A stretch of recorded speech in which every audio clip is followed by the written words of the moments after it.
unwritten rules. And what does this mean for us in high hazard industries? How do unwritten rules influence how we behave, what we say, our problem solving, and how we react? How do we change the unwritten rules that are not healthy or helpful? Well, today we're going to explore some of these and more about unwritten rules. Hi, I'm Karen. And I'm Nuala, and together we are the Safety Collaborators.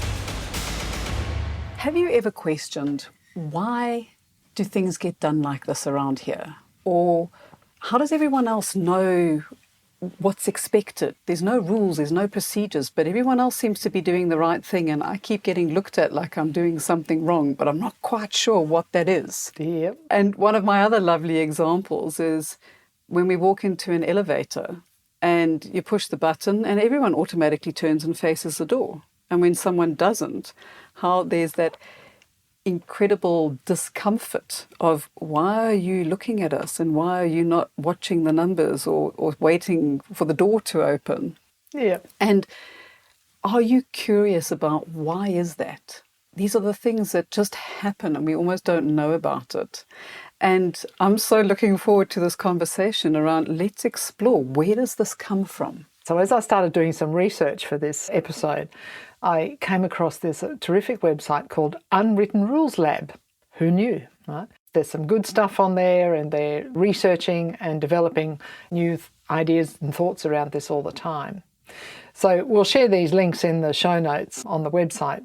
So we thought we'd have our own discussion around some of these key questions, that as in a bit of a Q&A style, if you like, because there's plenty of food for thought here. Karen, maybe it'll be helpful if you share with our listeners, what do we actually mean by unwritten rules? So I'm going to start by reading the statement that opens the first article from the Unwritten Rules website. So unwritten rules are the single biggest influence on how we behave and what we say at home, at school, at work, and in every social setting. Again, we'll put the link in the notes. It also struck me how important these unwritten rules are to our everyday life and how unconscious we are of them. And it got me thinking about the links towards vulnerability, reward, punishment, when we talk about psychological safety, if you like, or how we feel included or not included, how safe we feel to speak up. You know, we talk about culture as the behaviour you reward and punish, and another is unspoken rules define your culture. So these two cultures play into that whole concept. There's another great article by Gustavo Rossetti. Again, we'll put the link in the notes. But he talks through the perspective or the lens of the new person on the job. So the person that's just joined a company. You're there. What are you listening for? What are we waiting for? We tend to be hesitant and we watch. So what is it that we're actually curious about? And how those unwritten rules that we might bump into in those first few days, and I say bump into because I think because we can't see them, and because they're not necessarily the fixed rules, if you like, that, you know, that are written down in a list of things to follow. There's always this other edges that we kind of try to understand. And I love that, because when you think about the first time you go into a new environment, whether it's a work environment, a social environment, the first time you go onto a rig, and yes, we all go through the induction, and that's where the written rules are. And we know you don't take food into cabins, you don't wear your PPE inside accommodation areas. Those are the things we know. They're introduced to us. But it's the other things that you go, oh, that made me feel a little bit uncomfortable. And do you think that all groups have unwritten rules? Yes, I do. Absolutely. And we're certainly not aware of them initially. And I'm thinking about an activity we used to do actually a lot.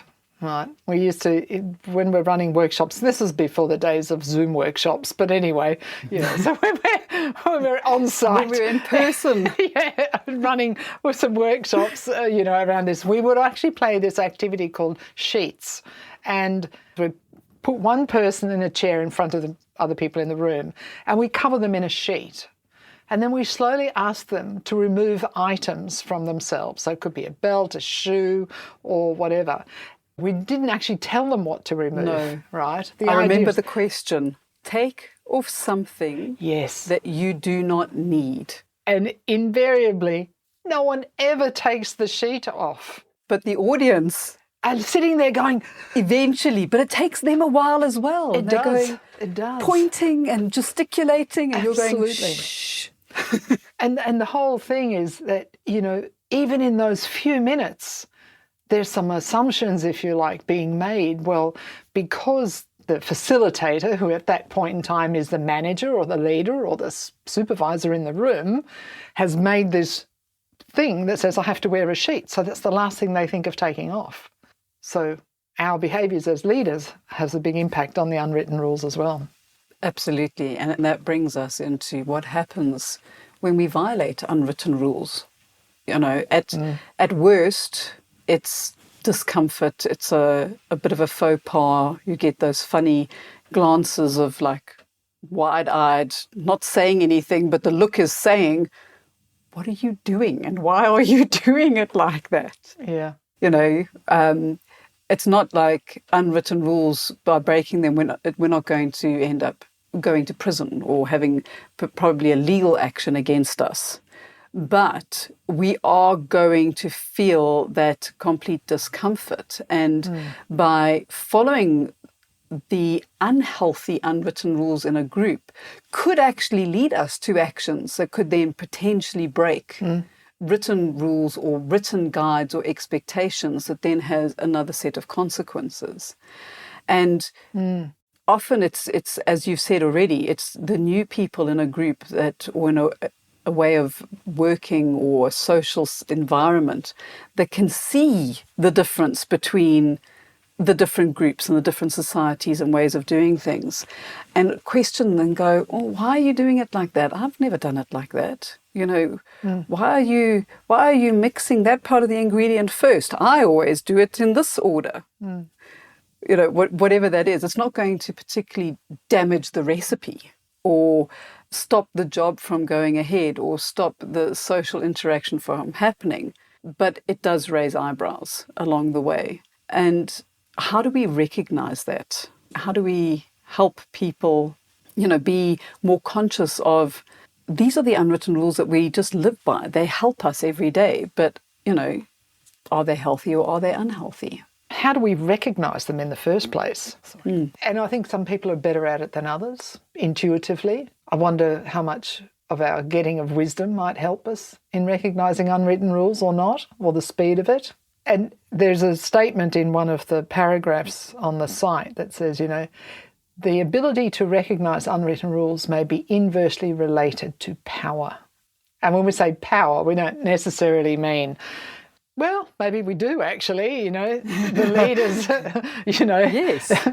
So those of us that have the greatest influence maybe in a situation can influence the unwritten rules for others. We know what's going on, but that doesn't mean the newcomer or the new group or the potential client or whoever it is coming into that knows what's going on. And I think adding into that, it's around in a position of power or privilege or leadership or whatever it may be. Yeah, that's a better word. Is that you just expect that it's going to be done this way. You almost don't even question it because it is just, you have that confidence, you have that boldness of I'm coming out there and it's going to just happen the way that I expect it to happen. Whereas your new people in a lower position in society, those who are more marginalized, will be more conscious of trying to pay attention and figure out what are those unwritten rules so that I can fit in. So that I don't create those faux pas, that I end up in that uncomfortable position. And you're right. I think there are some people who it just is for them. And for other people, they are more conscious of picking up on the social cues, on the facial expressions, on the body language, on the way that things are done. And I think when we look at how do we process that, it's across multiple aspects within our way of being in our psyche and different brain functions even. So how do we read the social cues? Then now we've read the social cue, how are we making sense of it? And now that we've made a bit of sense of it, how do we use our reason to then fit in? Yeah. And either, and that unwritten rule just becomes a part of our norm. And it influences the group. Absolutely. And the unwritten rules do two essential things. One, they help us recognize what a group is doing, and it's signaling to us how to succeed within that group. So it's almost the rules of the game exactly that we're playing. Exactly. And then how do we play it? So we have to learn how to play that game within that group. Without getting a red card. Exactly. Yes. Or that weird look, or that whisper, or that, we watch others go, pss, pss, pss, Yes. And I guess it comes into that whole reward and punishment thing here as well, doesn't it? Because if we don't know what the rules of the game are, we're in a very vulnerable position. And so how do we help people not to feel less vulnerable when they're in that position? That's such an important link. Yeah. Because when we think of our industry, it's not just affecting whether we fit in or we have a faux pas. It's affecting whether we are vulnerable and comfortable enough to speak up and say, really, why are things being done like this? Because it's making me uncomfortable and I don't feel safe. Yeah. And I think something's going to go wrong. Yeah. And when we link it back to that reward and punishment, and one of the lovely examples is around an experiment done with a group of chimpanzees. And there was a ladder in the middle of the room, and on top of the ladder are these beautiful, beautiful bananas. But every time a chimpanzee attempted to climb the ladder, they would be sprayed with icy cold water, and they would then come down. And what happened over time is that even though these beautiful bananas were there, the chimpanzees just stopped going up. And slowly they started changing them out. So they would put a new chimpanzee in who had not been part of the experiment. And as soon as he went near the ladder, he got beaten up by his fellow chimpanzees until they had replaced every single chimpanzee, and no chimpanzee in the experiment had had one drop of icy water on them, but not one of them would climb the ladder, but there was no understanding as to why. And that can certainly happen sometimes. So what's the difference between unwritten rules and social norms? And I think we kind of touched on that a little bit as well. Are unwritten rules and social norms the same? Not entirely, but they are related. So first and foremost, unwritten rules can be, and regularly are, transmitted verbally. So I guess the reason we call them unwritten rules is that they're not actually written and down anywhere. And that's what makes them such a challenge to understand what they are, and particularly if you're new to the environment. Whereas norms tend to be more modelled, so they're more visible in our behaviours and the behaviours of the people around us. So can we change unwritten rules? You cannot put a rule in to change an unwritten rule, because the unwritten rule is stronger. But what you can do is that you can replace the unwritten rule with a more helpful unwritten rule. And I found that quite interesting. So you can't try and legislate unwritten rules out of the way just because we don't like them. No, and it just made me think about team dynamics. Right? So if you're in an organisation where the management is a bit more authoritarian, for example, you might then find that the groups become self-managing. So inside that group, they'll have unwritten rules. So it won't matter what the hierarchy puts in place, that unwritten rule will always prevail in many ways. It's particularly within that self-governing group. Might be different if the more open it all becomes, that might be different, but certainly within those smaller groups, that would be a challenge. And it also makes me think of, and leads, I think, nicely into that, we talk about work as done versus work as perceived. So we make all these conditions, we put these procedures and processes in place for the way something should be done, and that lovely story about the garden path. So you make these beautiful gardens with gorgeous pathways with the assumption that people will walk on that pathway to get from A to B and not walk on the beautifully manicured grass. But of course, where do they walk? They walk across the beautifully manicured grass because that is more efficient. So it becomes a way of doing things. And I've had that experience where you have the paths laid out even on a site, and everyone kind of cuts across them. And I can be a very good rule follower when I think that the rules should be followed. And people look at you like, why are you going all the way around there when you can just cut across here? I'm like, but this is where the walkway is demarcated and dedicated. Yeah, but everybody walks this way. Exactly. So when you're driving on the highway, what is the speed limit?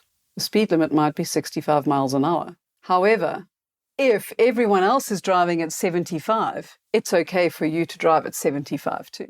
And I had that example when I was in Dubai, and I got fetched from the airport and I was being taken off to my hotel. And I was watching the speedometer just rapidly increasing. And I asked the question and I said, excuse me, but what exactly is the speed limit here? And they're like, no, it's 120 kilometers an hour. So I was like, well, why are you doing 130? Because it's making me feel uncomfortable. And his response was, well, one of the people in government leadership said, everyone makes mistakes. And, we've all gone over the speed limit by 10 kilometers before, so we can't punish anybody who does that because we've all made mistakes. So the new speed limit is now 130, even though the signage is 120. Yeah. Well, my experience in Dubai, there is no speed limit really. But anyway, they're maniacs. But it made me think of, even myself. So the rules here are, 70 miles an hour on the dual carriageway. But I set my cruise control to 72 or 73. I'm pretty sure many people of us do that. And it's like somewhere in there it says it's okay to go a couple above, not 5 points above, just 2. And that's an unwritten rule, to some degree. It absolutely is. So, you think about performance and the way that, sometimes things are done and not questioned. So what does that mean for us in high hazard industry? Understanding that unwritten rules are potentially the single biggest influence on how we behave, what we say and what we do is, I think, fascinating. It's absolutely fascinating. It's such a regulated, we put so many rules and procedures and we talk about compliance and all the rest of it, and yet an unwritten rule will undo all of that or circumvent it. Not necessarily undo it, but circumvent it, if you like. And I think that brings it back to the whole conversation around psychological safety. Yeah. And how are we providing a safe space for people to speak up and challenge and be able to show that vulnerability and be rewarded for challenging and not punished for stepping out of the unwritten rule. And for anyone who would like to know a little bit more around psychological safety, we do have a podcast specifically around psychological safety that will give you a whole lot more information on that. One of the interesting conversations we've had a few times is around the observation systems in high hazard industries. And maybe it's around creating a different conversation around observations and helping people understand how do they recognize these unwritten rules and start building them into the observation process. Great idea. And that may help the understanding that are the rules the same? If not, how do we have those conversations? So it'll help feed that process and maybe help address the tension, because there is a tension, I think, between unwritten and written rules. And so if we can help people to become better observers, and as actually, just as we're saying this right now, is, the more that we can get people to be more observant out there, the more that tension can be aligned, if you like, to the values of having a safe operation, if you like. And what about for new people? Well, I was just about to say, I think if you're a new person to a site, we often come with our own experiences and, dare I say, baggage, whatever we come with, right?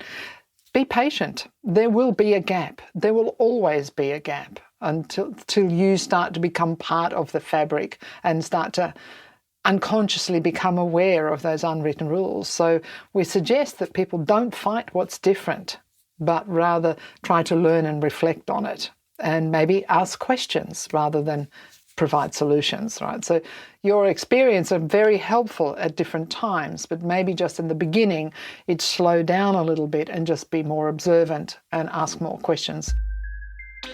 I guess it brings us back to an emotional gem that we spoke about in the past, which was curiosity.